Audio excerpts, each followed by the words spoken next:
கிறிஸ்து இயேசுக்குள்ளான உங்கள் அனைவருக்கும் சமாதானம் உண்டாவதாக. இன்றைய தியானத்திற்காக எடுத்துக்கொள்ளப்பட்ட வேத வசனம் தானியேல் 9ஆம் அதிகாரம் 23ஆம் வசனத்தினுடைய முற்பகுதி. நீ மிகவும் பிரியமானவன், ஆதலால் நீ வேண்டிக் கொள்ளத் தொடங்கின போதே கட்டளை வெளிப்பட்டது. நீ மிகவும் பிரியமானவன். மறுபடியும் 10ஆம் அதிகாரத்தில் 11ஆம் வசனத்தில் வாசிக்கிறோம். அவன் என்னை நோக்கி, பிரியமான புருஷனாகிய தானியேலே, பாருங்க, நீ மிகவும் பிரியமானவன். 2வது வாசித்தோம், பிரியமான புருஷனாகிய தானியேலே. பிரியமானவன் என்று அழைக்கப்படுவதற்கு அவனிடத்தில் காணப்பட்ட குணாதிசயம் என்னன்னு சொல்லி பார்க்கும்போது, தானியேல் 6ஆம் அதிகாரத்தில் பிரதானிகள் தானியேல் மீது குற்றம் கண்டுபிடிக்கிறதுக்காக முகாந்தரம் தேடுறாங்க. ஒரு முகாந்தரமும் கிடைக்கல. காரணம், அவன் குற்றமற்றவன், உண்மையுள்ளவன். ஆகதான் ஆண்டவரே சொல்றாரு, நீ மிகவும் பிரியமானவன். அது மாத்திரமல்ல, தானியேலை பற்றி பார்க்கும்போது அவன் ஜெபிக்கிறவன். 3 வேளையும் எருசலேமை நோக்கி ஜெபிக்கிற ஜெப வீரன், பிரேயர் வாரியர். அது மாத்திரம் இல்ல, தானியேல் ஒரு தீர்மானம் எடுக்கிறான். ராஜாவின் போஜனத்தினால் நான் தீட்டுப்படுத்த மாட்டேன்னு சொல்லி. குற்றமற்றவன், உண்மையுள்ளவன், ஜெபிக்கிறவன். இது மாத்திரமல்ல, அவன் எடுத்த தீர்மானத்தில் உறுதியாய் இருக்கிறவன்.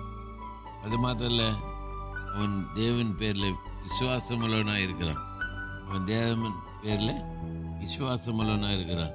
சொல்ல பாருங்க, சிங்கங்கள் என்னை சேதப்படுத்தாதபடிக்கு தேவன் தம்முடைய தூதனை அனுப்பி அவைகளின் வாயை கட்டி போட்டார். அது ஏனென்றால், அவருக்கு முன்பாக நான் குற்றமற்றவனாய் காணப்பட்டேன்.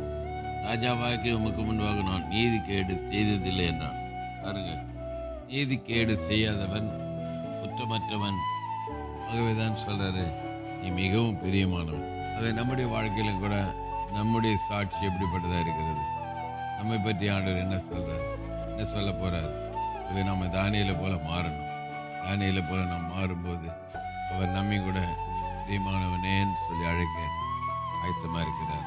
ஒருவேளை 2024ஆம் ஆண்டுல கர்த்தருக்கு பிரியமில்லாமல் இருந்ததா கூட, இந்த 2025ல் மிகவும் பிரியமானவன் சொல்லப்படுவதற்கு ஏதுவாக வாழ்க்கை அமையட்டும். அவருடைய வழியில் நடப்போம். கர்த்தர் நம்மை ஆசீர்வதிப்பாராக. ஜெபிக்கலாம்.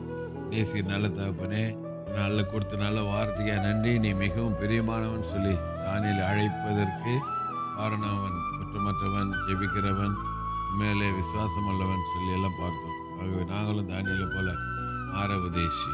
தானியேலை போல நாங்கள் மிகவும் பிரியமானவன் என்று பேர் எடுக்க கற்றுக்கிறவன். இயேசு நாமத்தில் ஜெபிக்கிறோம் நல்ல பிதாவே. ஆமென். நம்முடைய கர்த்தரும் ரட்சகருமாகிய இயேசு கிறிஸ்துவின் கிருபையிலும் அவரை அறிகிற அறிவிலும் வளருங்கள். அவருக்கு இப்பொழுதும் என்னென்றைக்கு மகிமை உண்டாதாக. நம்முடைய கர்த்தராகிய இயேசு கிறிஸ்துவின் கிருபை உங்கள் அனைவரோடு கூட இருப்பதாக. ஆமென், ஆமென், ஆமென்.